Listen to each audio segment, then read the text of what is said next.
Can it be that it was all so simple then? As is the case in life or in love, we often ask ourselves, where did it all go? The time and the glory can often fade faster than we wish or realize. As a culture, hip-hop is forever both progressive and nostalgic. Often labeled a youth movement, the 40-plus-year-old living, breathing microcosm is also a culture where it is quite commonplace to look back with reverence and unrestrained appreciation.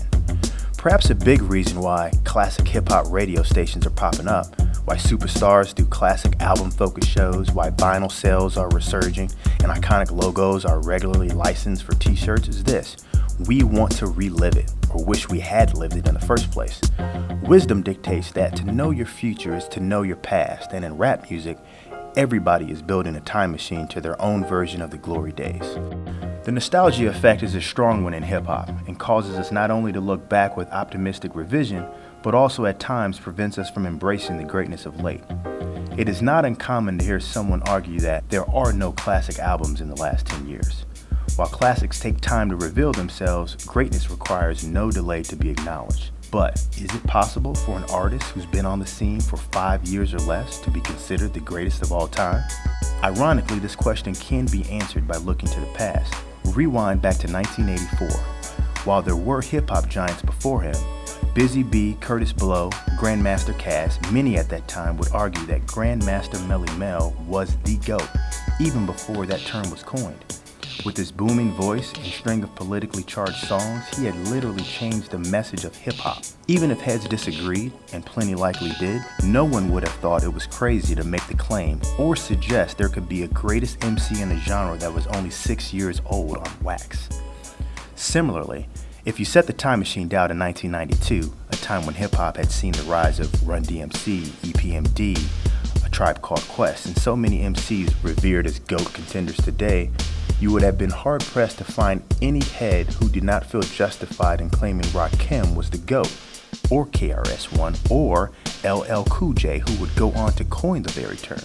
And at the least, in the case of Rakim and KRS, neither had been around for more than 6 years at that point. Even still, hop in the DeLorean with Marty McFly and head to the turn of the new millennium in 1999. By this point, hip-hop was more than 20 years old, and names like Snoop Dogg, Black Thought, Jay-Z, Big Boy, Wu-Tang Clan, and Nas were household. Though there would have been a debate, and lots of it, would anyone have thought it preposterous to suggest that one, Biggie Smalls, or Tupac Shakur was the greatest to ever pick up a microphone? Yet again, each of these MCs had little more than 5 years of major label catalog under his belt.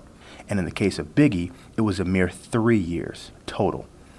Take one last trip back, just a decade ago to 2005. After already becoming the greatest selling hip-hop artist of all time and eventually going on to become the greatest selling artist of the decade in any genre, would any hip-hop fan lose credibility with the claim that Marshall Mathers was a legitimate contender, if not the GOAT? Again, a lot can happen during 5 or 6 trips around the sun. So bring it back to 2015. Why is it that the mere mention of Kendrick Lamar, Drake, Big Crit, or J. Cole has a potential GOAT is seen as blasphemous? It can't be the time they put in unless 5 years means something different in 2015 than it did 10 years ago. Is it the vastness of their catalog? Biggie had 2 albums, Big Pun had 2 albums, Big L had 1. Many believe Kendrick already has 2 classics on his Wikipedia page, 3 if Section 80 is counted.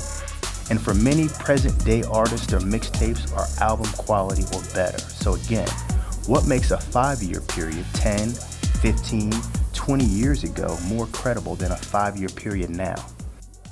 As the saying goes, you never forget your first, and chances are your favorite childhood film still holds a special place in your heart. Your mother or your grandmother or father's cooking affected your palate. Your first kiss is never forgotten. Nostalgia is inherent, as is the truth. We long for what we cannot have back. Nostalgia is also relative though too. Chances are when you made that pit stop back in 2005, beside that 20-year-old claiming Eminem was the GOAT, was a 30-year-old head swearing up and down that Nas was the greatest of all time. In 1999, the 25-year-old Biggie advocate was getting an earful from the 35-year-old Big Daddy Kane fan.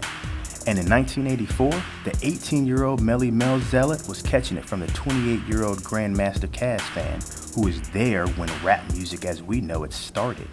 This is not unique to hip-hop. To one generation, Michael Jordan will always be the greatest to ever lace up a pair of high tops. To the next generation, it will be LeBron James. To the previous generation, it was Oscar Robertson, or Wilt Chamberlain, or Bill Russell. The reality is, the good old days in hip-hop continue to manifest themselves. The culture is a living, breathing spectrum, not a series of eras. On its own, hip-hop challenges itself against time. Kool Moe Dee battled Busy Bee.